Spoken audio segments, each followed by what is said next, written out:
মাশা, বলেন মাশা। এ জায়গাও আমরা খুব ফাস্ট। মাশাআল্লাহ কি মাশাআল্লাহ কি বলেন? মাশাআল্লাহ কি বলবেন? মাশা আল্লাহ। এজন্য আপনারা কিছু বলবেন, আমি কিছু বলবো। চুপ থাকার জন্য এই মসমানা মুসলমান দীর্ঘকাল ধরে আমরা চুপ ছিলাম, লাভ হয় নাই, ক্ষতি হয়ে গেছে। মুসলমান এখন জবান খোলো রাজনীতির ময়দানে, মুসলমান জবান খুলতে হবে ব্যবসার ময়দানে, মুসলমান জবান খুলতে হবে শিক্ষা ব্যবস্থার ময়দানে, মুসলমানের জবান খুলতে হবে বিমানের ভিতরে। আমি যে মুসলমান, বলা লাগবে না আমি মুসলিম। আমার কার্যক্রম দেখলে, মুখের আওয়াজ শুনলে লোকজন বুঝবে আমি একজন মুসলিম। এমন যেন না হয় আমি বিমানের মধ্যে উঠছি আর বিমান দুর্ঘটনার কবলে পড়লো, বিমান যাত্রীগুলো সব মারা গেল। এখন কোনটা মুসলিম আর কোনটা অমুসলিম দেখার জন্য একটাই মাত্র জায়গা, তাই ছাড়া আর কোনো জায়গা নাই। এখন ওই জায়গা খুঁজতেছি। পায়জামা খুলে দেখতেছে, প্যান্ট খুলে দেখতেছে, জানাজা হবে নাকি অন্য কিছু হবে। আমি এমন মুসলিম হয়ে কবরে যেতে চাই না, বরং পৃথিবীর অন্য কোনো প্রান্তে যদি আমার মৃত্যু হয়ে যায়, 5টা মিনিট যদি লোকজন আমারে দেখে থাকে, আমার মৃত্যুর পরে ওই মানুষগুলো বলবে নিশ্চিত এই মানুষটা হলো মুসলিম। তার কারণ যখনই পানি পান করছে বিসমিল্লাহ বলেছে, যখনই পানি খাওয়া শেষ হয়ে গেছে, পান করা শেষ হয়ে গেছে, এই বেচারা জবান থেকে শুনছি আলহামদুলিল্লাহ বলছে। এই বেচারা যখন বিমানের ভিতরে উঠছে, সবার মুখ বন্ধ ছিল, মুখের ভিতরে দেশীয় কোন শব্দ ছিল। এই লোকটা যখন বিমানের মধ্যে উঠলো, সিটের মধ্যে বসে প্রথম বলল আলহামদুলিল্লাহ আলহামদুলিল্লাহ আলহামদুলিল্লাহ। যখন নিচ থেকে উপরের দিকে উঠে এই বেচারা জবানে শুনছি আল্লাহু আকবার আল্লাহু আকবার। এই বেচারা যখন কোনো কিছু খাইতে গেছে, একবারও দেখি নাই বাম হাতে নিজের মুখের ভিতরে খাবার দিতে। এই বেচারারে দেখছি ডান হাতে খাবার দিতে। এই বেচারা দেখি নাই পানি পান করে কিছু পানি নষ্ট করে ফেলতে। এই বেচারারে দেখছি পুরা গ্লাসের পানিটা খেয়ে ফেলতে। এই লোকের সঙ্গে চায়ের দোকানে চা খেয়েছে, এই লোকটা চা নষ্ট করে না, একদম কাপের ভিতরে যতটুকু চা ছিল সবটুকু খেয়েছে। এই লোকটাকে দেখছিলাম চায়ের দোকানের মধ্যে ঢুকতে, আমরা সবাই ঢুকছি চুপ করে। এই লোকটা দোকানের ঢোকার আগে বলছে আসসালামু আলাইকুম ওয়া রাহমাতুল্লাহ। এ দুনিয়ার মুসলমান, আমি যে মুসলিম তা বলার প্রয়োজন নাই, আর আমি যে পাগল তাও বলার প্রয়োজন নাই। আমার কাজই বলে দেবে আমি পাগল নাকি জ্ঞানী, আমি কি মুসলিম না নন মুসলিম। আমার কাজ দেখলেই বোঝা যাবে আমার এই ব্রেন ঠিক আছে নাকি আমার পাবনায় যাওয়া লাগবে। বর্তমান জামানায় কিছু ভাইজানদের দেখি, আল্লাহর কাছে দোয়া করি আল্লাহ আমারে হেফাজত করেন, আমার ভাইজানদেরকেও হেফাজত করেন। ওয়াজের ময়দানে ওয়াজ করে অনেক সম্মানিত মানুষ, লাখো মানুষ তাদের সামনে উপস্থিত হয়ে যায়। ওয়াজের ময়দানে এক একটা নগদ মিথ্যা কথা কয়। পরের দিন সকালে যখন ইউটিউবাররা ধরে দেয়, তখন কয় গতকালকে যেটা বলছিলাম ভুল হয়ে গেছে, আমার মাথায় কাজ করে নাই। এ জাতীয় কথা যদি আপনি বলেন, এ জাতি বুঝবে আপনার মাথা ঠিক না, আপনার বাহিরে থাকার অধিকার হারিয়ে ফেলেছেন। সুতরাং মিথ্যা বলবো না, বানোয়াটি কথা বলবো না, কোরআন আর হাদিস থেকে বলবো, প্রয়োজনীয় কথা বলবো। কোনো কথা যদি আমার জন্য কঠিন হয়, সব কথা বলা আমার জন্য জরুরি না, আমি সেই কথা বলতে যাব না, আমি চুপচাপ থাকবো। এজন্যই হাদিসের ভাষা, যেখানে পারবা না চুপ থাকবা, চুপ থাকলেই তুমি নাজাত পেয়ে যাবা। না বলবেন তা বলেন, একটু তো শিখাইলাম যে কথা বললেন। সব জায়গায় আমার কথা বলা জরুরি বলেন না? কোন জায়গায় কথা বলা জরুরি? যেটা আমি জানি নিশ্চিতভাবে সেটা আমি বলবো, সব বলবো না। বিল্ডিং ঢালাই দেয়, রড শুরু হয় কত মিলি থেকে আমি কিন্তু ভালো জানি না, চিকন থেকে নিয়ে মোটা অনেক ধরনের রড আছে না? কোন ছাদের ভিতরে কি সব মোটা রড দেয় না চিকন রডও দেয়? এখন আমার মতো আব্দুল কুদ্দুস, হাফেজ, মাওলানা, মুফতি, বড় মসজিদের খতিব, 3টা মাদ্রাসার মুহতামিম, 4টা মাদ্রাসা, সাইকুল হাদিস, 6টা মহিলা মাদ্রাসার প্রতিষ্ঠাতা, আমি যে উঠে বললাম ভাই ইরা সেকন্ড দিলেন তা ওটা উঠা দিলেন কেন? তো যে লোকটা ইঞ্জিনিয়ার সে আমার দিক তাকায় কি মনে করবে যে আমি ঢাকা থেকে আসি না পাবনার থেকে আসি? কথা বলে হ্যাঁ, সব কথা আমার বলার দরকার নাই, কারণ আমি কোরআনে কারীম জানি, আমি সূরা ফাতিহার অর্থ করতে পারবো, আমি 10টা হাদিসের অর্থ করতে পারবো, কোরআনে কারীমের তেলাওয়াত করে অর্থ করতে পারবো। সব কথা আমার জানা নাই। আমি এখানে বসছি এজন্য আমি সব জানি, এটা কখনোই মনে করবেন না। আমি মনে করি না আমি সব জানি না। আমি কিছু জানি, যেগুলো জানি সেগুলো রেডি করে নিয়ে বসছি। মুখস্থ বয়ান করা আমি বিশ্বাসী না। আমি 20 বছর ধরে আমার প্রতিষ্ঠানে, আমি যে মসজিদের খিতাবাতের দায়িত্বে, 20 বছরের বয়ান গুগল ড্রাইভের মধ্যে আমি রেখেছি। আমি মুখস্থ বয়ানে বিশ্বাস করি না। আপনি যখন আত্মহংকারী আর মুখস্থ বয়ানে বিশ্বাসী হবে, তো আপনার দ্বারা তখন বিভ্রান্তি তৈরি হবে। বুঝাইতে পারি না।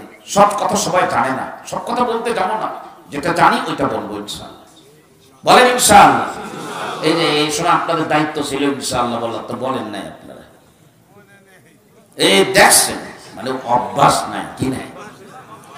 বলছেন হুজুর অনেক দিন ধরে বলি না, তো হুজুর হালকা বাধা বাধা মনে হচ্ছে। মানে যেটা অভ্যাস সেটা কিন্তু আমাদের জন্য বলা সহজ, ঠিক না? স্কুল কলেজে আমরা যখন যাই, আমাকে বান্ধবীরা যখন সামনে পড়ে, ওই সময় কি পিছনতে বলা লাগে যে সালাম দে? বলা লাগে? বলেন না। মুরব্বীরা বুঝবেন না, যুবকরা ভালো বুঝবেন। কলেজে পড়ি, আমার বান্ধবী, আবার ভিতরে ভিতরে বান্ধবীরা আমি একটু হালকা যা করার তাই করি, বুঝছেন? তো এই বান্ধবীর যে সালাম দিতে হবে, কি পিছন থেকে আরেকজনের বলে দেওয়া লাগে যে তোর বান্ধবী এসে সালাম দে? বলে? উরি সুবহানাল্লাহ, সালাম শুনলে মনে হয় যে বাইতুল মুকাররমের খতিব নাকি। আসসালামু আলাইকুম, কেমন আছিস? ঘরে গেছে ওই লোকের সাথে যাওয়া হলো, যে লোকটা তো ভালোই সালাম দেওয়ার অভ্যাস। ঘরে যখন ঢুকবে সালাম দেয়, স্ত্রীকে সালাম দেয়। পিছন থেকে বলতেছে, ইমাম সাহেব আপনি তো ভালো সালাম দিতে পারেন, আপনার স্ত্রীকে সালাম দেন। মাকরু মাকরু লাগে। কি লাগে? স্ত্রীকে সালাম দিতে গেলে মাকরু মাকরু লাগে কিনা? মাকরু বোঝেন? মানে একটু কষ্ট হয়, কারণ অভ্যাস নাই। কিন্তু যারা অভ্যাস করতে পারবে যে স্ত্রীকে সালাম দেবেন, স্ত্রী স্বামীকে সালাম দেবেন, এই অভ্যাস যাদের আছে, ওদের যদি আপনি 100 কোটি টাকার মালিক বানায় দেন, আর বলেন যে ওই যে একটা যুবতী মেয়ে দেখছেন দাঁড়ায় রয়েছে ক্লাস 1 শ্রেণীর, ওরে যে হালকা করে একটা সালাম দিয়ে আসেন, আমার দ্বারা তো সম্ভব না। আমার দ্বারা সম্ভব, আমি পারবো না। আপনি পারতে পারেন, আপনার ইমান মজবুত আছে। অনেকের ইমান নাকি খুব মজবুত, বেগানা নারীর দিক তাকাইলেও তার ইমান নাকি কোনো আপ ডাউন করে না, এত মজবুত ইমান তার। আপনার আদৌ আছে কিনা তাই তালাশ করেন, থাকলে তো আপ ডাউন করবে। বোঝাইতে পারি নাই মনে হয়। প্রিয় ভাইরা আমার, অভ্যাসের মধ্যে নিয়ে আসেন। চলে যাব আমরা, হয়তো জীবনে আর কোনোদিন দেখা হবে না, এই দুনিয়ার জীবনে চিরদিন থাকতে পারবো না। আজকে সব আমরা বাদ দিয়ে দিছি। নামাজ আমাদের ভালো লাগে না, কোরআনে কারীমের তেলাওয়াত ভালো লাগে না, ইনশাআল্লাহ বলতে ভালো লাগে না, আলহামদুলিল্লাহ বলতে ভালো লাগে না, সুবহানাল্লাহ বলতে ভালো লাগে না, মাথায় টুপি দিয়ে বাজারে ঘুরবো তাও ভালো লাগে না। বাজারের মধ্যে জুমার দিন কোন রকম টুপিটা মাথায় দেয়, এই ছাড়া ওর মাথার ভিতরে টুপি দেখা যায় না। মুখের ভিতরে দাড়ি রাখবো তাও আমার ভালো লাগে না, পাঞ্জাবি পরবো তাও আমার ভালো লাগে না, আমি চায়ের দোকানে চাটা আনাতে খাবো তাও আমার ভালো লাগে না।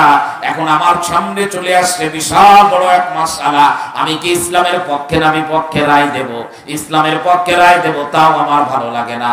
এর একমাত্র কারণ হলো আমরা এমন একটা জায়গায় চলে গেছি, ইসলামের থেকে এখন জাগতিক দুনিয়ার জিনিসগুলো আমাদের কাছে অনেক বড়। রাজনৈতিক চেয়ার আমার কাছে বড়, চেয়ারম্যানই আমার কাছে বড়, মেম্বারই আমার কাছে বড়, দেশ আমার কাছে বড়, ক্ষমতা আমার কাছে বড়। ইসলাম এখন আমার কাছে ফোর সাবজেক্ট হয়ে গেছে। ইসলাম এখন রসাতলে যাক, আমার কোনো যায় আসে না, কিন্তু আমার চেয়ারম্যানই যেন শুনতে না পারে, পরিস্থিতি এমন হয়ে গেছে। আল্লাহু আকবার, জামা ঠেকাইতে হবে, তাতে যদি পরনের প্যান্ট খুলে যায় তাতেও কোনো সমস্যা নাই। কিন্তু বুঝবান মানুষ প্যান্ট আর জামা এই দুইটা যদি কোনো তারের ভিতরে জড়ায় যায়, সে কোনটা বাঁচানোর জন্য চেষ্টা করে? কথা বলে না। খালি গায়ে বাজারে যাওয়া যাবে, কিন্তু উলঙ্গ অবস্থায় শুধু এক জায়গায় ছাড়া কোনো জায়গায় যাওয়া যাবে। কি বলে? ইসলাম আগে, ইসলাম আগে, আমার আল্লাহ আগে। কারণ আমি পৃথিবীর কোন দিকে তাকাই না, আগে আমার আল্লাহর দিকে তাকাবো। কেন এই চেতনা আমার ভিতরে আসে? আমি কিসের মুসলমান? ঠিকই তো যখন নিঃশ্বাস বন্ধ হবে সাদা কাপড় পরায়ে 3টা মাদ্রাসা সাইকুল হাদিস বানায় কবরের ভিতরে রাখবে আর বলবে বিসমিল্লাহি ওয়া আলা মিল্লাতি রাসূলিল্লাহ। বলে আপনাদের এলাকা? এর বাংলা অর্থ কি? বিসমিল্লাহি ওয়া আলা মিল্লাতি রাসূলিল্লাহ এর বাংলা অর্থ কি? এর বাংলা অর্থ হলো আল্লাহর নামে রাসূলের দলে দিয়ে গেলাম। কোথায় দিয়ে গেলেন? কথা বলে না। আপনি আল্লাহর নামে রাসূলের দলে দিয়ে গেলেন, আল্লাহর নামে দিলেন, এ তো আল্লাহর মানে না। রাসূলের দলে দিয়ে গেলেন, সে তো রাসূলের মতো চলে না। তার জীবনে বোঝাই যায় না সে একজন মুসলিম না নন মুসলিম কেমনে হবে। সুতরাং আমি আমার বয়ানের শুরুতেই আপনাদের কাছে হাত জোড় করে বলবো, এই জাতীয় শব্দগুলা যেখানে যেটা বলতে হবে ইসলামের চাহিদা অনুযায়ী, ইমানের চাহিদা অনুযায়ী যে শব্দ যখন বলা দরকার, কাউরে ভয় করব না, লা ইয়াখাফু ইল্লাল্লাহ, আল্লাহ ছাড়া কাউরে ভয় করব না, একদম নির্দ্বিধায় মুখ থেকে আলহামদুলিল্লাহ বলবো। আমি যে মুসলিম এটা জানার কারণে যদি চাকরি চলে যায়, আলহামদুলিল্লাহ বলার কারণে আপনার চাকরি যদি চলে যায় থানার পরপারে, শুনে রাখেন আপনার জন্য জেলা পরপারে চাকরির ব্যবস্থা হবে। জেলা পরপারের চাকরি যদি শুনে যায় বিভাগীয় পর্যায়ে চাকরির ব্যবস্থা আমার আল্লাহ করে দিবে। এই দুনিয়া যদি হাতছাড়া হয়ে যায়, আমার মালিক দুনিয়া থেকে লক্ষ কোটি গুণ ভালো জান্নাতের বাসিন্দা আপনারে বানায় দিবে। ছেড়ে দিয়ে দেখে, ছেড়ে দিয়ে দেখে। দলের জন্য ছেড়েছেন, দল আপনারা দিয়েছে। বাপের জন্য ছেড়েছেন, বাপ আপনারা দিয়েছে। আমার মালিক মান তারাকা শাইয়ান লিল্লাহি আতাহুল্লাহু ফাওকা মা ইয়াতামান্না। লিখে রাখেন, এই আরবি লিখে বাংলা করেন, কেউ যদি আল্লাহর জন্য কোন জিনিস ছেড়ে দেয়, সে যা চিন্তা করে নাই তার থেকেও বেশি জিনিস আল্লাহ তাকে দান করে দিবে। প্রস্তুত আছেন তো ইনশাআল্লাহ? এখন আমি যে বিষয়ে বলবো সে বিষয়ে যদি আমার ভিতরে কোনো ত্রুটি থাকে, আমাদের ভিতরে যদি থাকে, সে ত্রুটি আমরা শুধরে নিব, ঠিক হব। এই মানসিকতা কার কার আছে হাত উঁচু করেন। ইনশাআল্লাহ আমরা শুধরে নেব, ঠিক হয়ে যাবে ইনশাআল্লাহ। বলেন, কাউকে কষ্ট দেব না ইনশাআল্লাহ। কোরআনে কারীমের সূরাতুত তাওবা 119 নম্বর আয়াত তেলাওয়াত করেছে। কোন আয়াত? কথা বলেন। হ্যাঁ, 100 এরকম আয়াত নাম্বার বলি না, কিন্তু ইদানিং আবার মাঠে ময়দানে আয়াত নাম্বার চলে বেশি।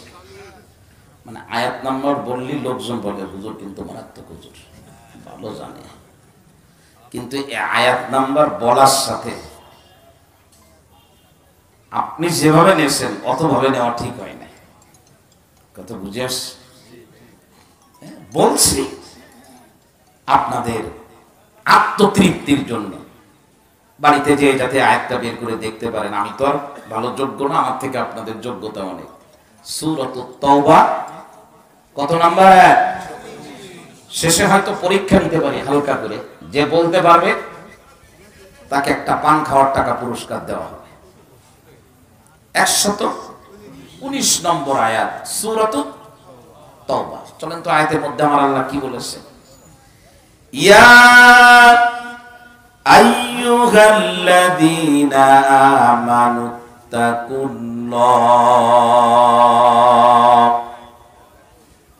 আয়াতের ভিতরে আল্লাহ পাক সবাইরে ডাকেন নাই, ডাকছেন শুধু ঈমানদারদের। কাদের? আওয়াজ দেন, কাদেরকে? তার মানে যারা জান্নাতের টিকিট কাটছেন আমার আল্লাহ তাদেরকে ডাক দিয়েছেন। কাদেরকে?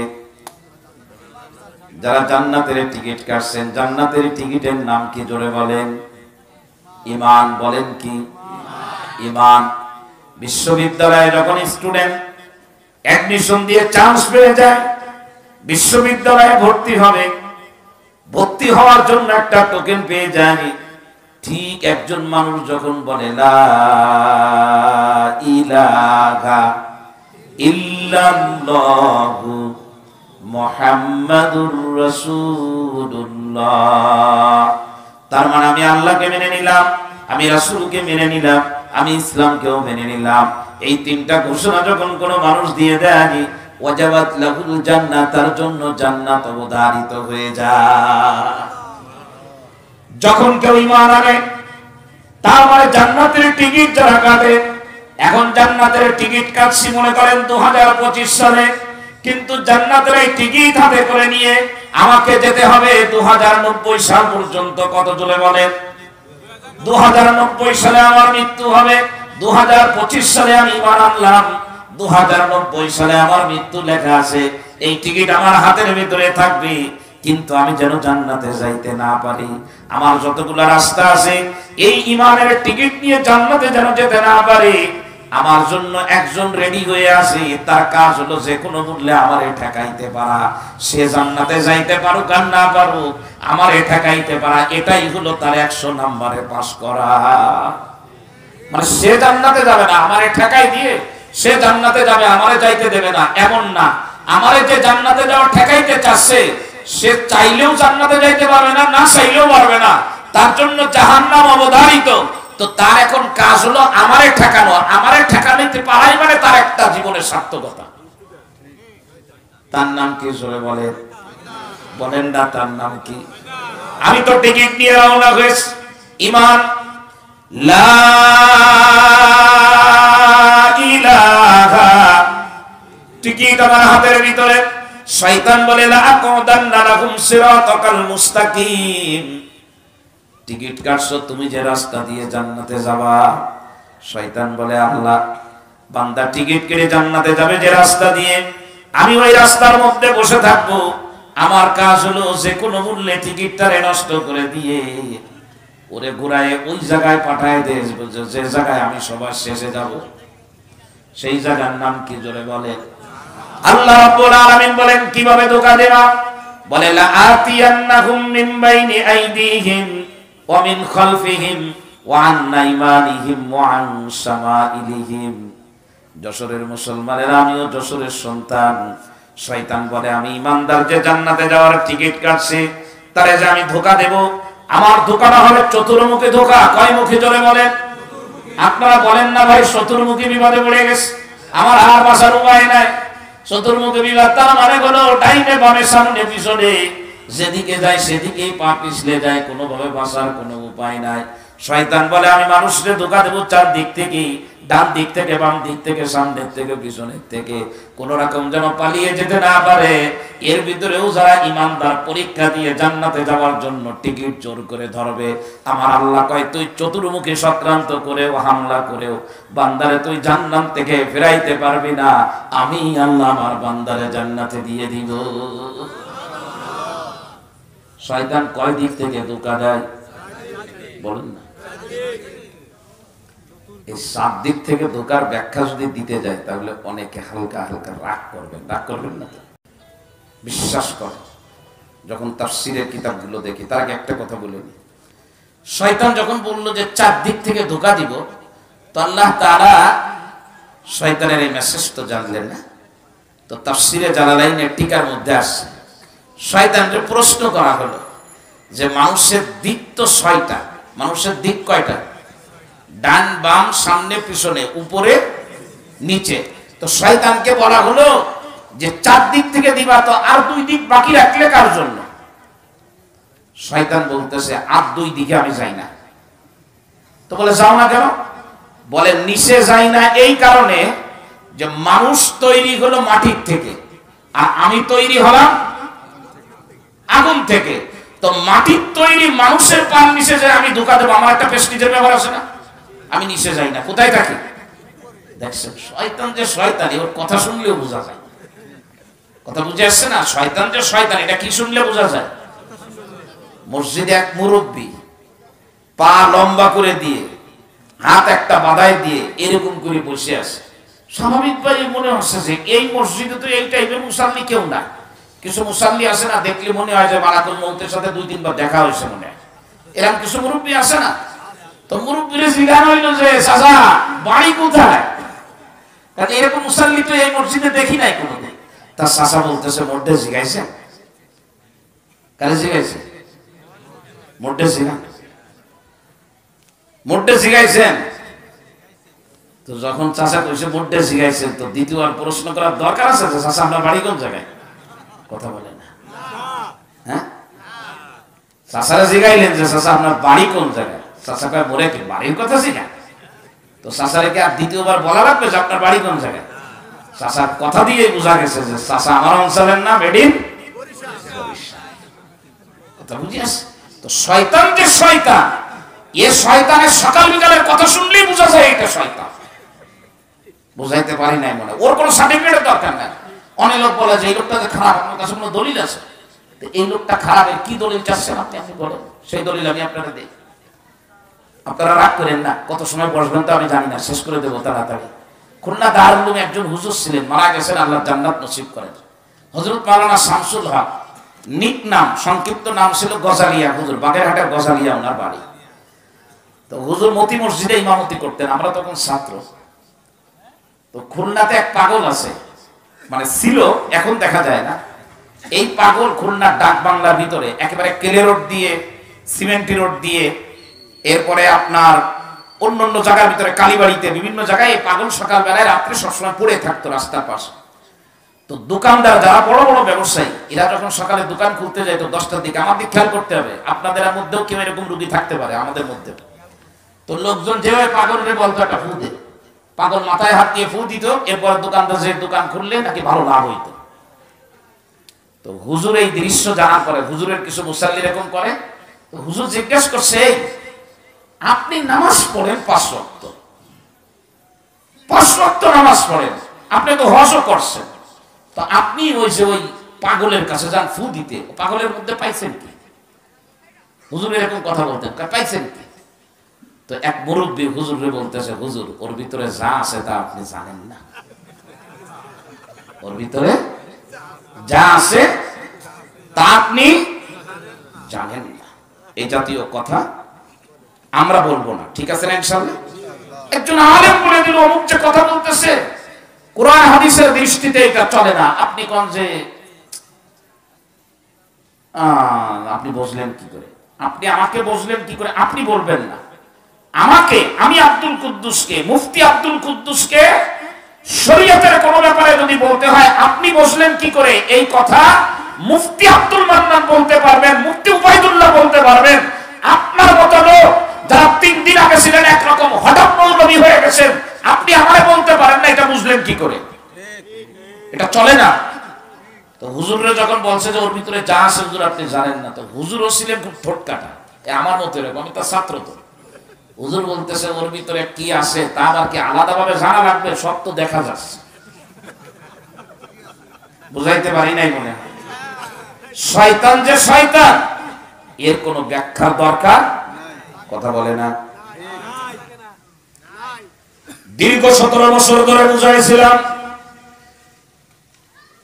মাহফিলের ময়দানে, মসজিদের মেম্বার থেকে, বিভিন্ন সেমিনারের ভিতরে, অন্যায় করেন না, জুলুম করেন না, ভালো করে নিজের ভিতরে ঢুকায় রাখেন।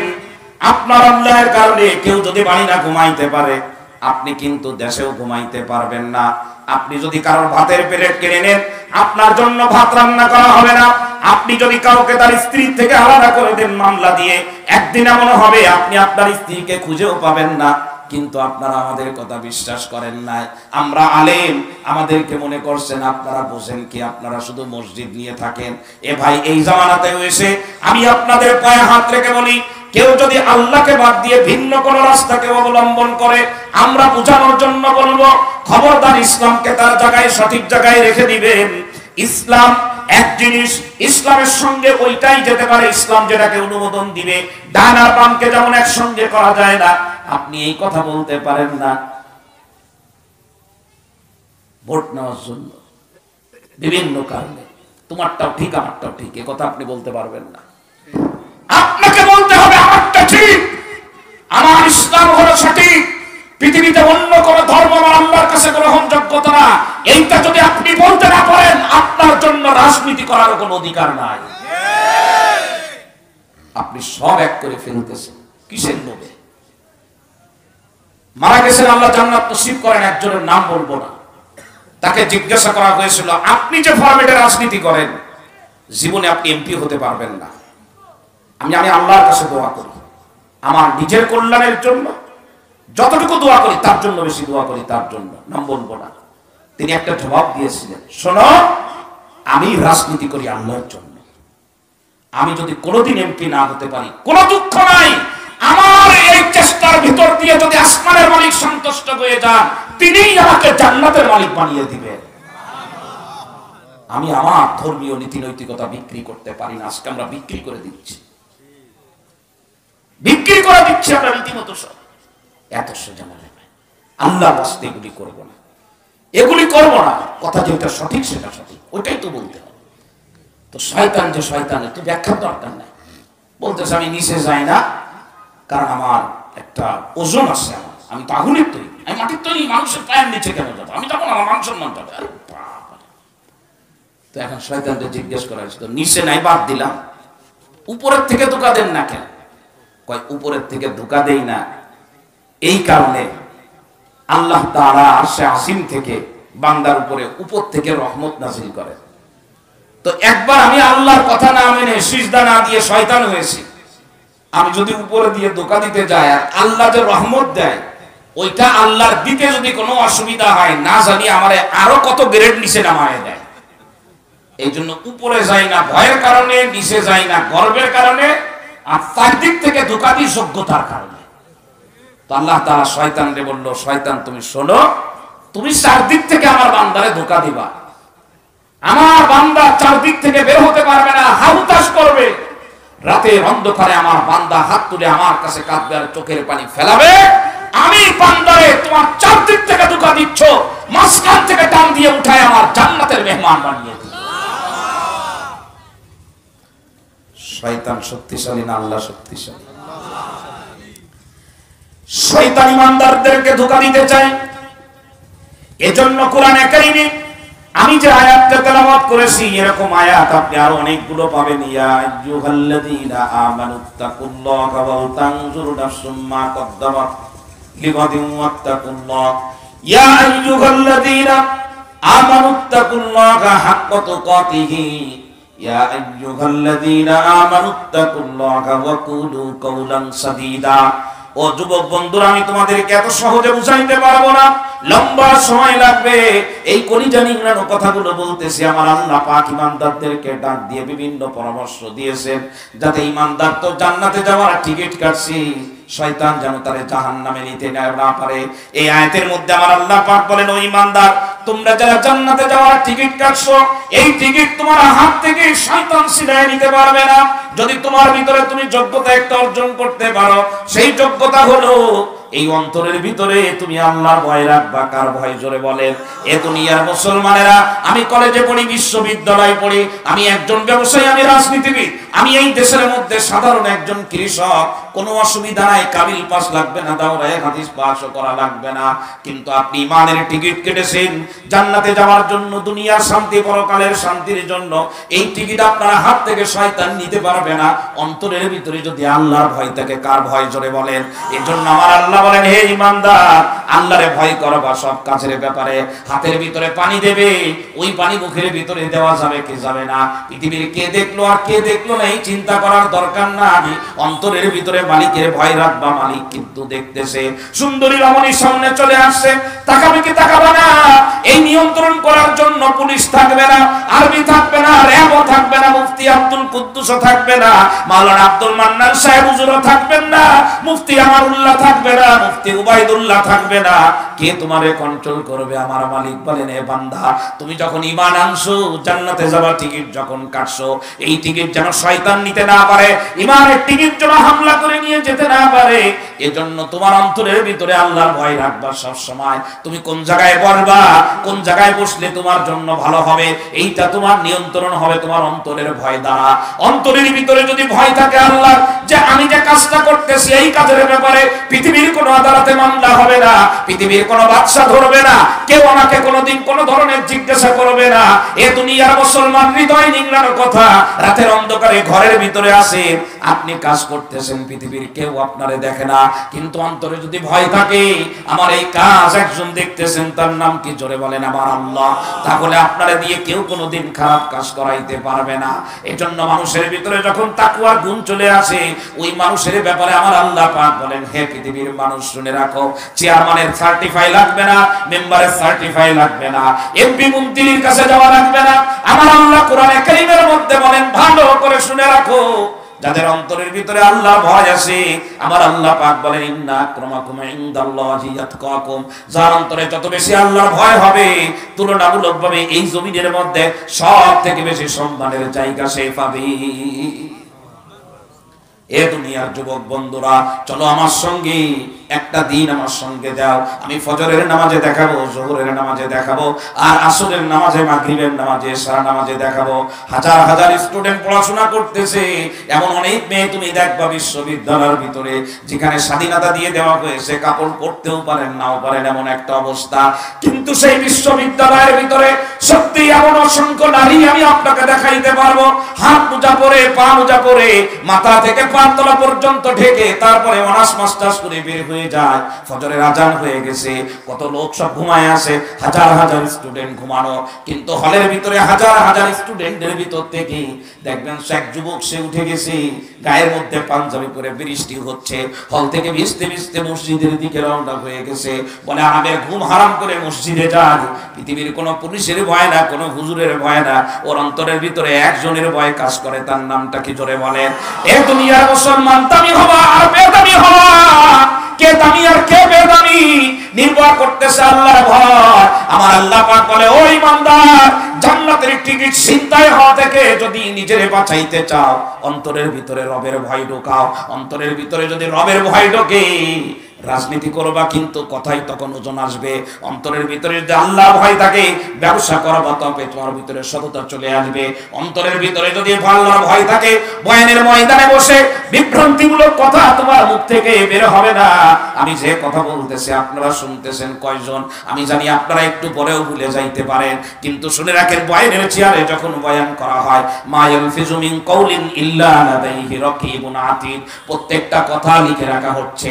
সুতরাং আমি হাত জোড় করে বলবো, আল্লাহ ভয় অন্তরের মধ্যে রাখা। আমার কথার কারণে এই দেশের ভিতরে মানুষ বিভ্রান্ত হচ্ছে, ইসলাম থেকে দূরে চলে যাচ্ছে, নাকি ইসলামের দিকে আসতেছে। কথা বলার আগে হাজারবার চেষ্টা করা দরকার। কথা বলে না? কোন জায়গায় ভয়? কেউ দেখে না, একজন দেখেন, তার নাম কি? হ্যাঁ, আলাম ইয়ালাম বিআন্নাল্লাহা ইয়ারা। এই জানো না, মালিক দেখতেছে। হযরত মাওলানা মুফতি নাসিরুল্লাহ দামাত বারাকাতুহুল আলিয়া চিনেন তো আপনারা? এই যশোরের গর্বিত সন্তান, সুতিগাড়া মাদ্রাসা, বিশাল মাদ্রাসা, মেধাবীদের মিলন মেলা। আল্লাহ তাআলা আমার এই প্রিয় মানুষের হায়াতে বরকত দান করে। মেধাবীদের মিলন মেলা, এই জায়গায় দেওবন্দ মাদ্রাসার মুহতামিম সাহেব আসছিলেন গত বছর। এইটা আমার দোস্ত ছিল, আমরা একসাথে ছিলাম, বয়ান শুনেছি। বলতেছিলেন এক পীর সাহেবের খানকার কথা বলেছিলেন, সত্য মিথ্যা আল্লাহ ভালো জানেন, শিক্ষণীয় আছে, শিখার জন্য বলি। আরে ভাই, অন্তরে আল্লাহ ভয় দরকার। আপনি বলতেছেন 1990 সালে আপনি বিশ্ব কি বলে ফুটবল খেলছেন, আপনার কথার ওজন আসতে হবে। আমি আব্দুল কুদ্দুস সব বলতে পারি না, কত মানুষ কত কথা বলে। আমি তো ইমাম অ্যাক্টিভিটি কাছে, আমি সব কথা বলতে পারি না। আমি সব কথা বলবো কেমনে? আমার তো কথা এই ইমান ঠিক রেখে তারপরে আমার কথা। আমার ইমানের দাবি আল্লাহ ভয় অন্তরের ভিতরে থাকে। সংক্ষেপে একদম বোঝানোর জন্য যতটুকু দরকার, পীর সাহেব মানে ওই যে যারা মানুষের আত্মশুদ্ধি করে, তো ওনার কাছে আত্মশুদ্ধির জন্য মানুষ আসে। যখন আত্মশুদ্ধি হয়ে যায় মনে করে, তো তাকে বলে, এবার তুমি তোমার বাড়ি চলে যাবে, তুমি বাড়ি যে তোমার এলাকার লোকের আত্মশুদ্ধ করো, যাও তাদের ঠিক করো, তোমাদের এলাকার লোকের। তো অনেকের মনে করেন এই মানে সার্টিফিকেট পেতে বছরের পর বছর লেগে যায়। এসে পড়ে আসে পীর সাহেব, কিন্তু ছুটি দেয় না, তোমার এখনো হয় নাই। তো এর মধ্যে এক যুবক আসছে, আল্লাহ যুবক, একটা টকবকের যুবক। এই যুবক অল্প দিনের ব্যবধানে, এই মনে করেন যে 2 মাস, 2.5 মাস, 3 মাস, এরকম একটা ব্যবধানে এই যুবকের পীর সাহেব বলতেছে, তোমার আর এখানে থাকার দরকার নাই, তুমি যাও, ইজাজত দিয়ে দিলাম, অনুমতি দিলাম, বাড়ি যাও। বাড়ি যে তোমার এলাকার লোককে তুমি ধর্মীয় বিষয়গুলো তাদের পরিশুদ্ধ করো, ঠিক করো। এখন ওই খানকার ভিতরে যারা 1 বছর, 1.5 বছর, 2 বছর ধরে পড়ে আছে, এখনো পর্যন্ত ইজাজত পায় নাই, তারা বলতেছে, আমরা বাড়ির জমি বিক্রি করে করে এখানে খরচ করতেছি, আমাদের সার্টিফিকেট দেয় না। এই যুবক আসছে 3 দিনের মাথায় বলে দিয়ে দিল, পাইছে কি? বিশ্বাস তো ঠিক না। সমালোচনা শুরু হয়ে গেছে। সমালোচনা কি জোরে হয় না আস্তে আস্তে আস্তে? কিন্তু পীর সাহেবের কাছে পীর সাহেবের এক খাদেম, সে বলছে হযরত আপনারে নিয়ে তো শুরু হয়ে গেছে। কি শুরু হয়ে গেছে? এখন আমরা যেরকম শুরু করি কোন জায়গায়? ফেসবুকে। আমাকে শুরু করার জায়গা কোন জায়গায়? কত লোক রয়েছে ফেসবুকে আমরা জাহান্নামে দিছি। আল্লাহ, বাংলাদেশিরা যে পরিমাণে মানুষকে জাহান্নামে দিতে পারে এত মনে আর কেউ পারে না। আমি আল্লাহর কাছে মাঝে মধ্যে দোয়া করি, আল্লাহ কিয়ামতের ময়দানে বাংলাদেশিদের কোনো দায়িত্ব দিবা না, কারণ এদের দায়িত্ব দিলে জান্নাতে যাওয়া কঠিন হয়ে যাবে। কারণ আমাদের নজরে ভালো মানুষ খুব কম আছে, মানে আমার অবস্থা খারাপ, এরকম না? তো এখন পীর সাহেব শুনে, পীর সাহেব তো গ্রহণ আছে, পীর সাহেব কাছে যে কে কে সমালোচনা করতেছে তুমি একটা লিস্ট করো। তা উদাহরণস্বরূপ 30 জনের একটা লিস্ট হয়েছে। তো পীর সাহেব টাকা বের করে দিয়ে খাদেমরে বলছে 31টা মুরগি আনো। 31 কিন্তু উনি বলেন না, আমি বলতেছি মানে বোঝানোর জন্য, সহজে যাতে বোঝেন। তো 31টা মুরগি আনছে, ধরেন দেশি মুরগি, পোল্ট্রি মুরগি না, কারণ পোল্ট্রি মুরগি জবাই করার আগে এমনভাবে পুকুরে পড়ে থাকে মনে হয় আগে মিলাদ দিয়ে নি তারপরে জবাই করবেন, ও না। দেশি মুরগি যেটা জবাই করার পরে ছেড়ে দিলেও 2টা লাভ দিলে ও বাজারে বিক্রি করা যায় কেজিতে। দেশি মুরগি জবাই করার পরে লাভ দেয় না? কথা বলেন, আপনাকে লাগে দেয় না মনে নাকি? নাকি পোল্ট্রি মুরগির ধাক্কায় দেশি মুরগি বিদায় হয়ে গেছে? আছে না নাই? এখন দেশি মুরগি নিয়ে আসছে 31টা। এখন ওই যে 31 জন, 30 জন সমালোচক আর ওই যুবক একজন, এই সবগুলারে ডাকছে, দেখে দেশি মুরগি হাতে দিয়ে 31 জনকে দাঁড় করাইছে। দাঁড় করায় বসে বলছে হযরত এখন আমাদের করণীয় কি? বাড়ি যাবো এই মুরগি নিয়ে? কইছে না, এই মুরগি জবাই করে নিয়ে আসবা, কিন্তু জবাই যে করবা শর্ত হলো কেউ যেন না দেখে, কেউ যেন তো 30 জন চিন্তা করছে যে এ তো কোনো কঠিন কিছু না, বাথরুমের মধ্যে যে আমি একা একা থাকি কাপড় খুলে বেরোলেও তো কেউ দেখতে পাবে না।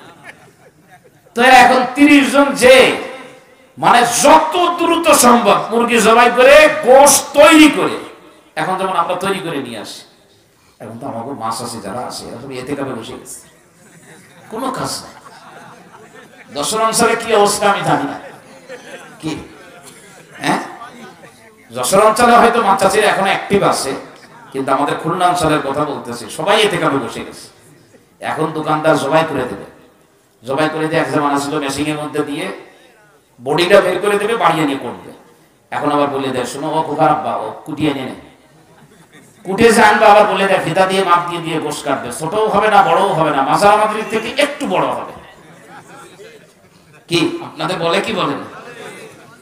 আমি মাঝে মধ্যে চিন্তা করি আল্লাহ পুরুষ না বানায় যদি মহিলা বানাইতো কি যে শান্তির জামানা বর্তমানে চলতেছে, কিচ্ছু করা লাগে না। এক জামানায় দেখছি মাছ চাষিরা গোশ রান্না করবে 3 দিন আগের থেকে জাল কাটতো, আর এখন সব রেডিমেড, শুধু প্যাকেটের আগা কাইসি দিয়ে কাটবে, ছেড়ে দেবে, গোশ রান্না হয়ে যাবে। ইদানিং আবার তাও করা লাগতেছে না, আমাদের খুলনা 0 পয়েন্টে হান্ডিতে ভাগ করে দিচ্ছে। কপাল খুলে গেছে মহিলাদের, এই সুযোগকে যদি কাজে লাগায় মহিলারা পুরুষের অনেক আগে জান্নাতে চলে যাবে। কারণ ঘরে তো রান্না বাড়া নাই, শুধু নামাজ পড়বে আর কোরআন তেলাওয়াত করবে। কিন্তু সেখানেও ব্যাঘাত ঘটে গেছে কিসের কারণে? এই বড় আঙুলটার কারণে। কিসের কারণে?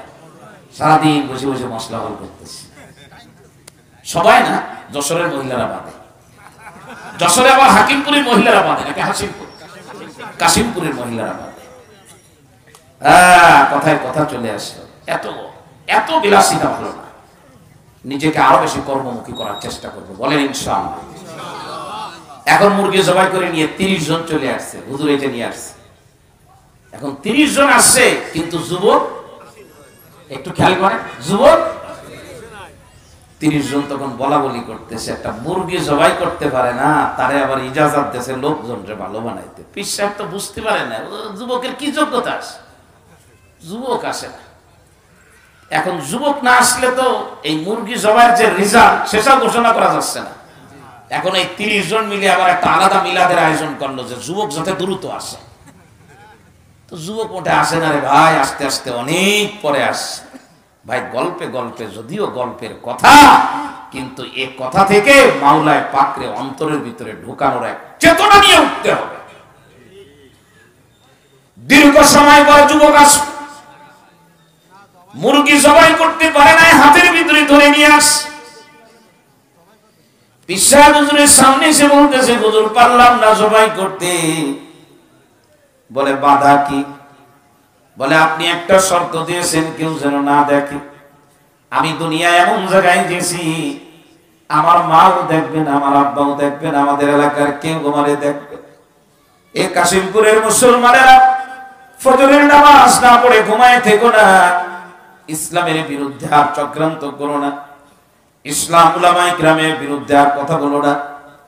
আমি আর কোনোদিন হারাম জিনিস আমার হাত দিয়ে ধরবো না, এই জবানে কোনো হারাম কথা আর কোনোদিন বলবো না। আমি আর কোনোদিন ইসলাম থেকে দূরে যাব না। আমি আমার নিজের ধরে রাখার চেষ্টা করব। আমার লেখনীর মধ্যে কোন জায়গায় ইসলামের বিরুদ্ধে দুইটা খোসা দিয়ে গেলাম। লিখতে লিখতে 1000 পৃষ্ঠার বই লিখলাম। ওই বইয়ের ভিতরে কোনো একটা জায়গার ভিতরে আমি নবীদের ব্যাপারে, সাহাবীদের ব্যাপারে একটু ঢুকাইয়ে দিলাম, ইসলামের মূল মূল বিষয়ের উপরে একটু আঘাত করে দিলাম। পৃথিবীর কোনো মানুষ ধরতে পারে নাই। আমি দুনিয়া থেকে চলে গেলাম, 1000 বছর পরে মানুষ এই বই পড়ে বিভ্রান্ত হবে। পৃথিবীর কেউ জানতে পারলো না, কেউ ধরতে পারলো না। আমি যে ফজরের নামাজ পড়ি না, এই অঞ্চলের কেউ জানে না। আমি যে আমার স্ত্রীর সঙ্গে দুর্ব্যবহার করি, এই পৃথিবীর কেউ জানে না। আমি যে ইসলামের বিরুদ্ধে কঠিন চক্রান্তে নামছি, কেউ এই দুনিয়ার ভিতরে জানে না। কিন্তু শুনে রাখো যুবক, মুরগি হাতে করে পীর সাহেব হুজুরকে বলতেছে, হুজুর এমন এমন জায়গায় গিয়েছি যেখানে আমারে কেউ দেখতেছিল না, দুনিয়ার কোনো মানুষ দেখবে না, এমন জায়গায় গেছি। কিন্তু যখনই আমি মুরগির গলায় ছুরি দিতে যাই, কে যেন আমারে দূর থেকে বলতেছে, আমার কানে আওয়াজ আসতেছে, তোরে না পীর সাহেব বলছে কেউ যেন না দেখে। আল্লাহ বলে, আল্লাহ আমি আল্লাহ তোরে দেখতেছি, কেমনে জবাই করবি? তখন আমার হাত আর চলে না, আমার আল্লাহ আমারে দেখতেছেন। ইয়ালামু খাদিনাতাল আয়ুনি ওয়া মা তুফিস সুদূর। যুবক বলে, আমি পারি না, আমার আল্লাহরে দেখেন। আপনি বলেন, আল্লাহ দেখলে যদি অসুবিধা না হয়, পৃথিবীর কোনো মানুষ দেখবে না, জবাই করে দিতে পারবো, আমার আল্লাহ দেখে। পৃথিবীর মানুষ মাটির উপরে দেখে, মাটির নিচে দেখে না, আমার আল্লাহ মাটির উপরে দেখেন, মাটির নিচেও দেখেন। পৃথিবীর মানুষ আলোর ভিতরে দেখতে পায়, অন্ধকারে দেখে না, আমার মালিক আলোয় যেমন দেখে, অন্ধকারে একই রকম দেখে। পৃথিবীর মানুষ অনেক কিছু দেখতে দেখতে পিছনের অনেক কথা ভুলে যায়, কিন্তু আমার আল্লাহ কিয়ামত পর্যন্ত যা হবে সব আমার আল্লাহ দেখবেন, পিছনের কথা ভুলবেন না। ওয়া কুল্লা শাইইন আহসাইনাহু কিতাবা। আমার আল্লাহ বলে, ভুলের কোনো সিস্টেম নাই, সব পাই টু পাই, অক্ষরে অক্ষরে লেখা থাকবে। এজন্য আপনাদের হাত জোড় করে বলি, ধোঁকা আমি কাউকে দিব না, কথার মাধ্যমে দিব না, লেখনীর মাধ্যমে দিব না, রাজনৈতিক পলিসির মাধ্যমে দিব না, ব্যবসায়িক পলিসির মাধ্যমে দিব না। ধোঁকা দিয়ে যদি আমি মনে করি দুনিয়ার ভিতরে চেয়ার লাভ করব, চেয়ার পাইতে পারি, কিন্তু আল্লাহরে ধোঁকা দিতে পারবো না, আল্লাহরে ধোঁকা দেওয়া যাবে না। সুতরাং আমার জিন্দেগির প্রত্যেকটা মুআমালা, প্রত্যেকটা কাজ, এইটা সঠিক হচ্ছে না বেঠিক হচ্ছে, এইটা নির্ভর করতেছে অন্তর ভিতরে আল্লাহর ভয়। আমার আল্লাহ বলে, ইমানদার ইমানের টিকিট নিয়ে যদি জান্নাতে পৌঁছাইতে চাও, অন্তরের ভিতরে আল্লাহর ভয় ঢুকাও। এখন হাসিমপুরের মুসলমান প্রশ্ন করতেছেন, হুজুর আল্লাহর ভয় অন্তরে কেমনে আসবে? আমার আল্লাহ বলেন, অন্তরে আল্লাহর ভয় আসার জন্য আমি আল্লাহ তোমাদেরকে তাও বলে দিচ্ছি, ওয়াকুনু মাস সাদিকিন। এই দুনিয়াতে যারা সত্যবাদী, সাদিকিনের অনেক অর্থ আছে। এই দুনিয়ার মধ্যে যাদের অন্তরে আল্লাহর ভয় আছে, যারা সুন্নাতের ইহতিমাম করে, যারা কোরআনে কারীমের তেলাওয়াতের ইহতিমাম করে, যারা যাকাত আদায়ের ইহতিমাম করে, যারা ইসলামী রাষ্ট্র কায়েমের জন্য নিয়মতান্ত্রিক পন্থায় যারা কথা বলে, যারা ধোঁকাবাজি করে না, এই জামানার মধ্যে যারা 5 ওয়াক্ত নামাজ জামাতের সাথে পড়ে, এই জামানার ভিতরে যারা নবীর সুন্নাতকে পায়ের পাততলা থেকে মাথা পর্যন্ত নবীর সুন্নাত দিয়ে চলে, যাদের রাতও যেমন দিনও তেমন, যারা বাড়িতে যেমন ঘরের বাহিরেও তেমন, যারা ওয়াজের ময়দানে যেমন কথা বলে, ওয়াজের ময়দান থেকে নেমে যাওয়ার পরে বাড়িতে গেলেও একই রকম ইসলাম মানে। আমার আল্লাহ পাক বলেন, নিজের ভিতরে যদি তাকওয়ার গুণ আনতে চাও, আমার আল্লাহ পাক বলেন, তোমরা শুনে রাখো, ওয়াকুনু মাস সাদিকিন। এই জমিনের মধ্যে যে চলাফেরা করবা, টিকিট কাটছো জান্নাতে যাওয়ার জন্য, এই টিকিট যেন কোনো রকম চিন্তায় না হয়, অন্তরে আল্লাহর ভয় থাকবে। আর ওই ভয় অত দ্রুত চলে আসবে যত দ্রুত তুমি সাদিকিনদের সঙ্গে হয়ে যাবা। এই জন্য আমার আল্লাহ পাক বলেন, এই দুনিয়ার ভিতরে উঠা বসা করবা সাদিকিনদের সঙ্গে। কাদের সঙ্গে? জোরে বলেন, কথা বলে না। এবার আমি যে বয়ান করতে চেয়েছিলাম, আমার বয়ানে ঢুকি। এখন প্রশ্ন করবেন হুজুর কেমনে বুঝবো? বুঝার তো কোনো লাইন নাই। আপনি হাসিমপুরে বয়ানে আসছেন, 500 লোক হাজির হয়েছে, আপনি বয়ান করেন, আপনার বয়ানে 10,000 লোক হাজির হয়, আপনি বয়ান করেন, আপনার বয়ানে 1 লক্ষ মানুষ হাজির হয়। এখন আমার তো মনে হয় আপনার বয়ান থেকে যদি আরেকজনের বয়ানে বেশি হাজির হয়, সেই লোকটা আপনার থেকে ভালো। এইটা কোনো মাপকাঠি না। মাপকাঠি কি? নিয়ে যান বাড়িতে, নিয়ে নিজের গলার মালা বানায় রাখবেন। ইনশাআল্লাহ গলার মালা যদি বানাইতে পারে, আমি আপনাদের পায়ে হাত রেখে বলতেছি, আপনাদেরকে মোহাব্বতের সাথে বলি, জিন্দেগি সুন্দর হয়ে যাবে।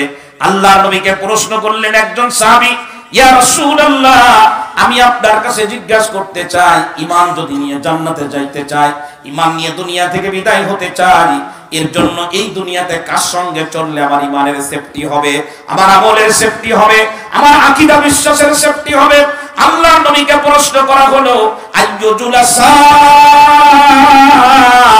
ইনা খায়রুন। আল্লাহর নবীকে বলা হলো, ইয়া রাসূলুল্লাহ, কাদের সঙ্গে চলবো, সাদিকিন কারা, একটু কিভাবে বুঝবো? সার্টিফিকেট তো কেউ হাতে নিয়ে ঘোরে না, সার্টিফিকেট দিয়ে কেউ সাদিকিন বলতে পারবে না। এ যশোরের মুসলমানেরা, হৃদয় নিংড়ানো কথা, রাগ করবেন না, সবাইকে ভালোবাসি, একসঙ্গে জান্নাতে যাইতে চায়, কথাগুলো একেবারে হৃদয় থেকে বলা।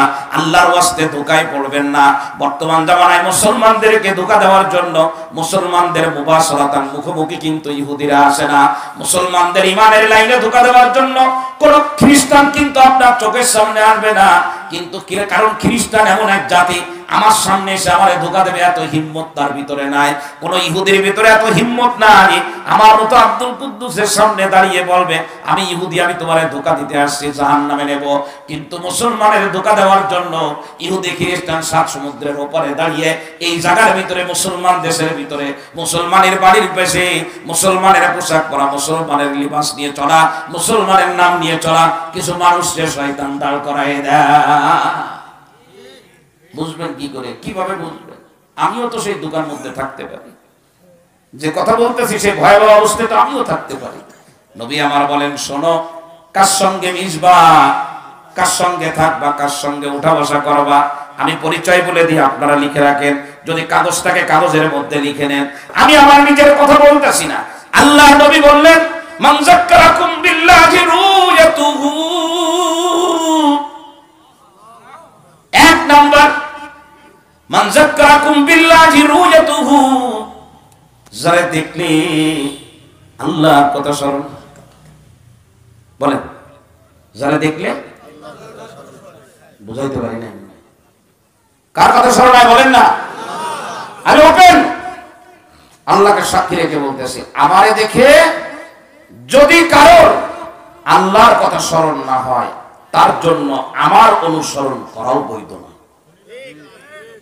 আমি বুঝাইতে পারি নাই?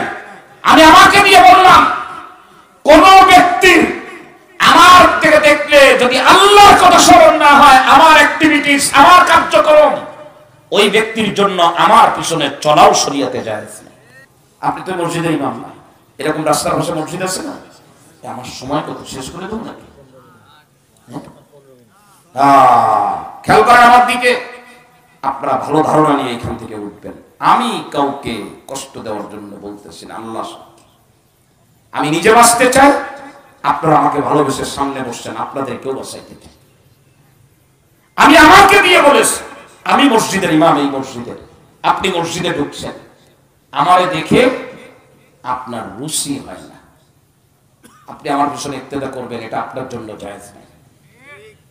আপনি একা নামাজ পড়ে চলে যান, আরেক মসজিদে যান, শরীয়তের মাসআলা আপনি জিজ্ঞেস করেন, মুফতি আমানুল্লাহ সাহেব আছেন, আব্দুল মান্নান সাহেব হুজুর আছেন, মুফতি ওবায়দুল্লাহ সাফি সাহেব আছেন, জিজ্ঞাসা করেন।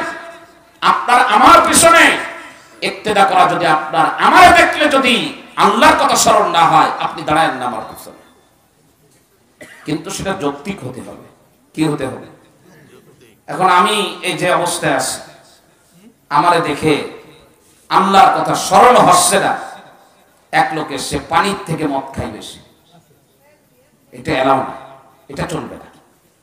একদম আল্লাহকে সাক্ষী রেখে মনে হচ্ছে, উদাহরণ দিয়ে বলি, আমি গেলাম নামাজ পড়তে, যে দেখি ইমাম সাহেব মসজিদের সামনে এক বেপরদা মহিলা তার মাথায় হাত দিয়ে সূরা ফাতিহা পড়ে তারে ফু দিচ্ছে। যে ইমাম চোখের পর্দা করে না, সেই ইমামের পিছনে আমি জ্ঞাতসারে ইক্তেদা করব, এটা শরীয়ত আমাকে অনুমতি দেয় না। বুঝাইতে পারতেছি না মনে হয়? হ্যাঁ, আমি বুঝাইতে পারি নাই।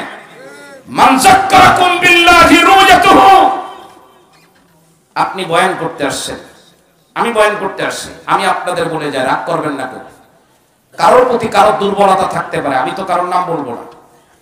আমি আব্দুল কুদ্দুস সম্পর্কে যদি আপনার কাছে এই মেসেজ থাকে যে আমি অজে আসছি, চুক্তিতে 1 লক্ষ টাকা আমাকে দিতে হবে, আপনার জন্য আমার ওয়াজ শোনা বৈধ না। আপনি আমার ওয়াজ শুনবেন না, কারণ আমি আপনাকে পরকাল দেখাচ্ছি, কিন্তু আমি দুনিয়া ছাড়তে পারি নাই। আমি বুঝাইতে এখনো পারি নাই, বুঝাইতে পারি না আমি এখনো। আমি হাত জোড় করে বলি, কার সঙ্গে মিশবেন, কার কথা শুনবেন, কার ডিরেকশন মেনে চলবেন, কার দিক নির্দেশনা গ্রহণ করবেন, এটা নির্ভর করতেছে তাকে দেখলে আপনার ভিতরে দুনিয়া চলে যাবে, আল্লাহর কথা স্মরণ হবে। বুঝাইতে পেরেছি? আমি কি কোনো দলের বিরুদ্ধে বললাম, কোন ব্যক্তির বিরুদ্ধে বললাম? কমন কথা বলে দিলাম। সেটা আমার ক্ষেত্রেও প্রযোজ্য হতে পারে। ঠিক আছে ইনশাআল্লাহ। এই যে চিন্তা ভাবনা, এটা করব কিসের সেফটির জন্য? ঈমান। বলেন কিসের? আমরা ঈমানের দাবি পূরণে কার সাথে মিশবো, কার সামনে বসবো, এটা নির্ভর করবে এই লোকটার সাথে বসে আমার ডিমোশন হবে নাকি প্রমোশন হবে, আমার অবনতি হবে না উন্নতি হবে। আরে আমার গাড়িতে আমি যদি কোনো গাঁজাখোরকে নিয়ে যাই, পকেটে যদি গাঁজা থাকে, আমি আব্দুল কুদ্দুস হাফেজ মাওলানা মুফতি আব্দুল কুদ্দুস খতিব বক্তা, আমার গাড়িতে যদি সেই পিছনের প্যাসেঞ্জারটা হয় গাঁজা বহনকারী, ওর সঙ্গে আমাকে তো জেলখানায় যাওয়া লাগবে।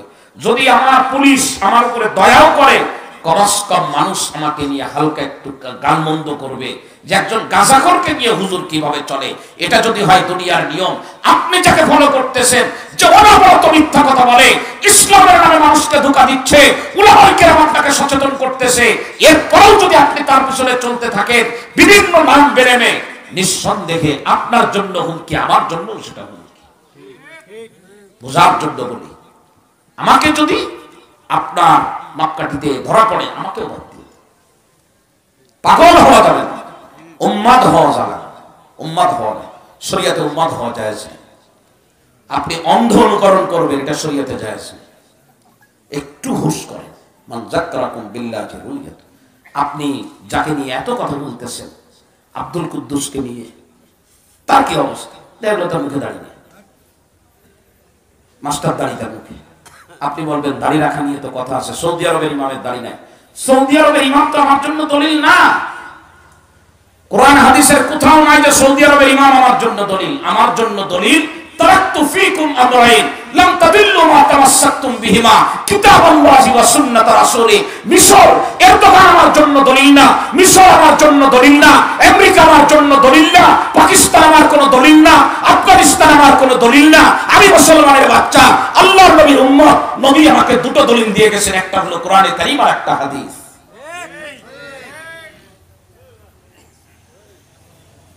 আমি তো অন্য কাউকে দলিল বানাবো না। দলিল তো মাপকাঠি দিয়ে গেছে। মান যাক্কারাকুম বিল্লাহি রুয়াতুহু। ঠিক আছে ইনশাআল্লাহ। এক নাম্বার। দ্বিতীয় নাম্বার, আমার নবী বলেন ওয়া যাদাকুম ফি ইলমিকুম মানতিকুহু।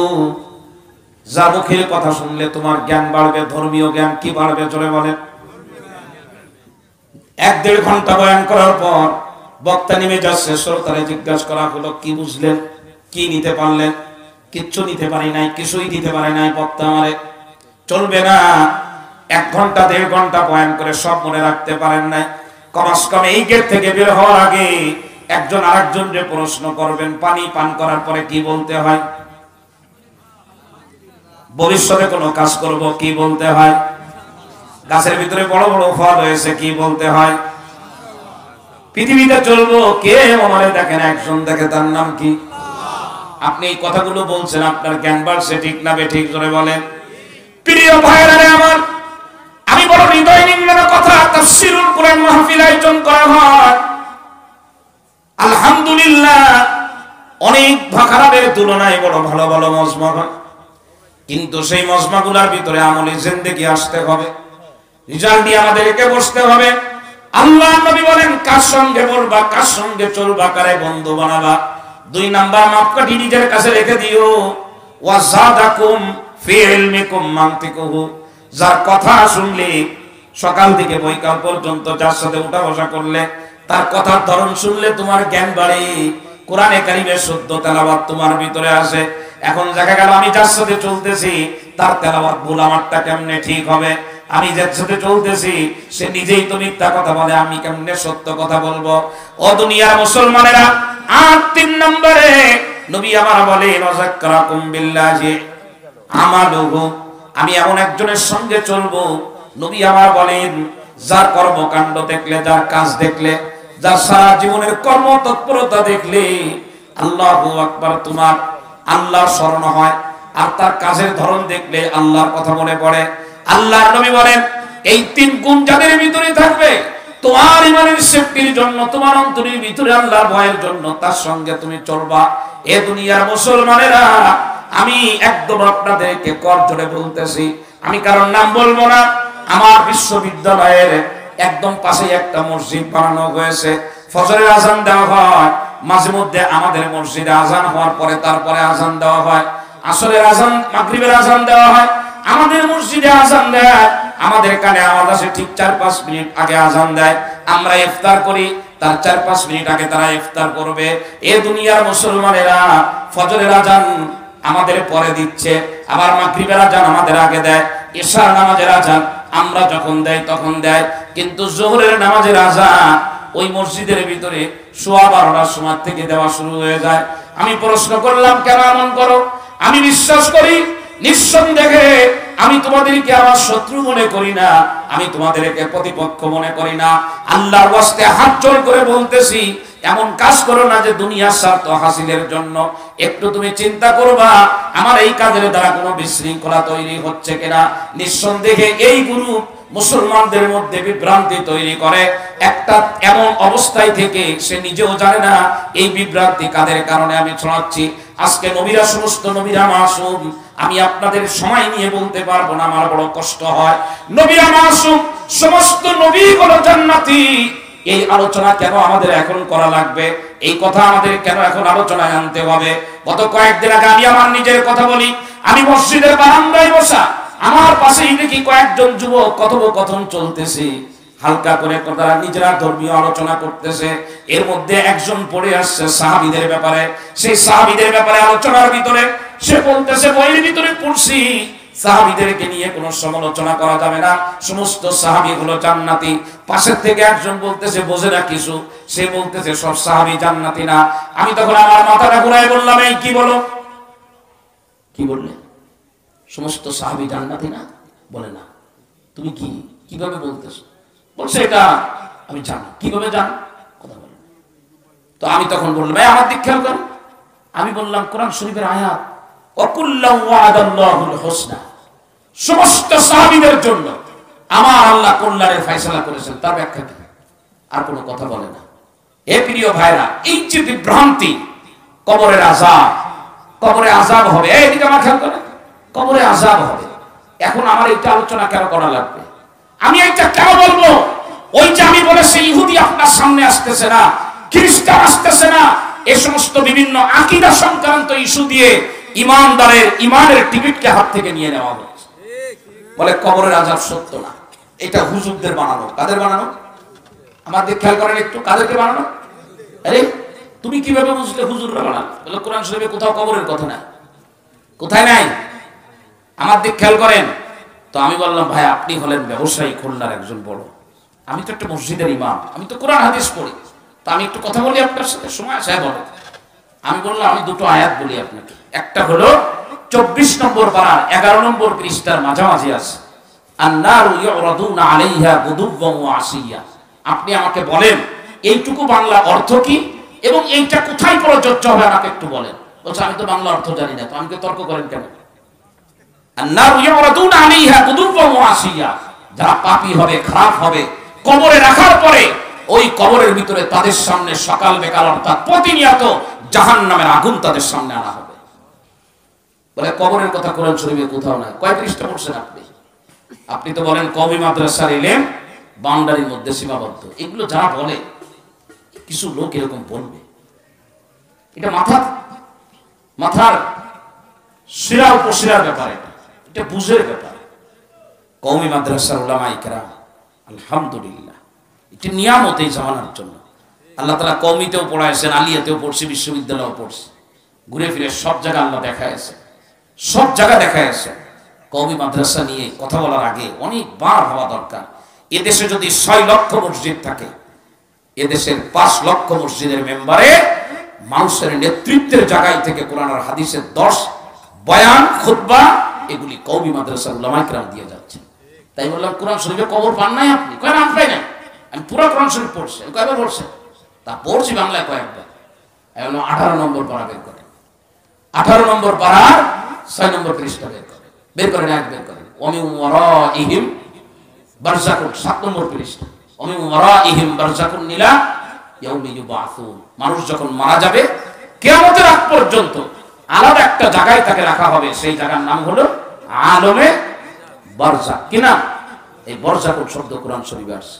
আমি আপনাদের হাত জোড় করে বলি, মাথায় একটা লাল পাগড়ি দিয়ে টিভির পর্দায় বসে লেকচার দিয়ে নিজেকে আপনি মনে করবেন না যে আপনি অনেক কিছু করে ফেলেছেন। তবে সব থেকে সবশেষ এক কথা, ধোঁকার বিভিন্ন পলিসি চলতেছে ইমানের টিকিট হাতায় নেওয়ার জন্য। কিন্তু ইনশাআল্লাহ যদি আপনারা প্রতিদিন একটা দোয়ার ইহতেমাম করতে পারেন, কোন বিভ্রান্তকারী, কোন চক্রান্তকারী আপনার হাত থেকে ইমানের টিকিট নিতে পারবে না। সেই দোয়াটা আপনারা করবেন তো ইনশাআল্লাহ? শিখাই দেবো আপনাদের। হ্যাঁ, হযরত আবু বকর সিদ্দিক রাদিয়াল্লাহু তাআলা আনহু নবীজিকে বলছেন, ইয়া রাসূলুল্লাহ, শিরক নিয়ে মারা গেলে তো জাহান্নামে যাওয়া লাগবে। হুজুর আমার এমন একটা দোয়া শিখায় দেন আমি যেন শিরক মুক্ত অবস্থায় যেতে পারি। নবীজি বলেছেন, সকালে বিকালে 3 বার করে বলবা, আল্লাহুম্মা ইন্নী আউযু বিকা আন উশরিকা বিকা ওয়া আনা আ'লামু ওয়া আস্তাগফিরুকা লিমা লা আ'লাম। আল্লাহ তৌফিক দিলে অন্য সময় বলবো। নবী বলেছেন 3 বার বলবা এই কথা। ইমানের যদি হেফাজত করতে চান, ইমানকে যদি অক্ষত রাখতে চান, ইমানের উপরে যদি অটল থাকতে চান, ধোঁকা থেকে যদি বাঁচতে চান, বেশি থেকে বেশি আউযু বিল্লাহি মিনাশ শাইতানির রাজিম পড়বেন তো ইনশাআল্লাহ? পড়বেন তো ইনশাআল্লাহ? বেশি বেশি পড়বেন। বর্তমান জামানা যে পরিমাণে ফিতনা শুরু হয়েছে, আমার জন্য এটা প্রযোজ্য, আমি এর বাহিরে না। আমি বলবো আউযু বিল্লাহি মিনাশ শাইতানির রাজিম। কে কে পড়বেন এটা বেশি বেশি বলেন? বলেন। শুধু কোরআন শরীফ তেলাওয়াত করার সময়, শুধু কোরআন শরীফ তেলাওয়াত করার সময়, সব সময়। হ্যাঁ, সর্বশেষ হুজুর চলে আসছেন। হুজুরের ভাই মুফতি গোলাম রহমান সাহেবের নাম শুনছেন? এই যশোরের মানুষ, আমার উস্তাদ। আমি গোলাম রহমান সাহেব হুজুরের হাতে আল্লাহ তাআলা আমাকে লালন পালন করাইছে। হুজুর আমাকে ইফতা পড়াইছে, হুজুরের কাছে অনেক কিতাব পড়ছি। আমি আপনাদের একদম আমার হৃদয়ের কথা, আমার বাড়িও যশোর, ছোট্ট করে বলে যায়, ধোঁকা অনুভব করতে বুঝতে হবে। ধোঁকা কেমনে দেয়? বড় পীর আব্দুল কাদের জিলানী রহমাতুল্লাহ আলাইহিকে ধোঁকা দিতে আসছিল, জীবনীর মধ্যে আসছে। হুজুর আমাদেরকে শোনাইতেন আর বলতে, বাবা এটা বললো, মাঝে মধ্যে বললো, কঠিন আমল না, সহজ আমল। বড় পীর আব্দুল কাদের জিলানীকে ধোঁকা দিতে আসছে শয়তান। ভালো একটা কথা করে ধোঁকা দিচ্ছিল, যেটা এখন বলার সময় নেই, বলবো না। বড় পীর আব্দুল কাদের জিলানী যখন বুঝতে পারছে যে আমার পরে শুরু হয়েছে, তো উনি চিন্তা করলেন, শয়তানকে তো লাঠি দিয়েও মারা যায় না, ইট দিয়েও কষা দেওয়া যায় না, চর দিয়েও ফেলাই দেওয়া যায় না। তো উনি তখন সাথে সাথে বলতেছে, আউযু বিল্লাহি মিনাশ শাইতানির, কথা বলে না, ওয়াকুর রব্বি আউযু বিকা মিন হামাযাতিস শায়াতিন। উনি বলে আউযু বিল্লাহি মিনাশ শাইতানির রাজিম। তো শয়তান চলে গেছে। তো বড় পীর আব্দুল কাদের বলতেছে, এই কই গেলে? আমারে সুসংবাদ দিতে আসছো জান্নাতের, আমারে সুসংবাদ দিতে আসছো যে দুনিয়ায় সব হারাম আমার জন্য হালাল হয়ে গেছে, তুমি কই গেলে? তা আসে না। কিছু সময় পরে এসে বলতেছে, আমি তো আসলে ফেরেশতা না, আমি হলাম ইবলিস, আসলাম আপনার ধোঁকা দিতে, কিন্তু ধোঁকা দিতে পারলাম না, মন খারাপ করে চলে গেছে, আমার পুঁজি পুরোটাই মার গেছে। তো বড় পীর আব্দুল কাদের জিলানী রাহমাতুল্লাহ আলাইহি বলেন, ধোঁকা তো দিতে পারলি না, কি জন্য তোর পুঁজি মার গেল একটু বলে দিয়ে যা। তুমি এমন একটা শব্দ বলছো আমি আর দাঁড়াইতে পারলাম না। আর এই কথাও তুমি শুনে রাখো, তুমি আজকে আমার ধোঁকার থেকে বাঁচছো তোমার শক্তির কারণে না, কলা কৌশলের কারণে না, বলতে পারছো তোমার ইলমে ওহীর জ্ঞানের কারণে। সুতরাং এ মুসলমান, বাংলাদেশকে যদি আগামীর বাংলাদেশকে ইসলামী বাংলাদেশ দেখতে হয়, মাদ্রাসার বিরোধিতা করে হবে না, সমস্ত নবী আর সাহাবীদেরকে মাখদুশ করে হবে না, আক্রান্ত করে হবে না, মাদ্রাসা মসজিদ কোরআন আর হাদিসকে উলামায়ে কেরামকে বুকে জড়ায় ধরে সামনের রাস্তা চলতে পারলে এই জাতি সঠিক দিক নির্দেশনা পাবে ইনশাআল্লাহ। সুতরাং সেটা আমরা চেষ্টা করব তো ইনশাআল্লাহ। আল্লাহ তাআলা আমাদের বোঝার তৌফিক দান করেন। আমি কিছুই বলতে পারি না, আমি ক্ষমা প্রার্থী। অনেক ধোঁকার ভিতরে পড়ে গেছি।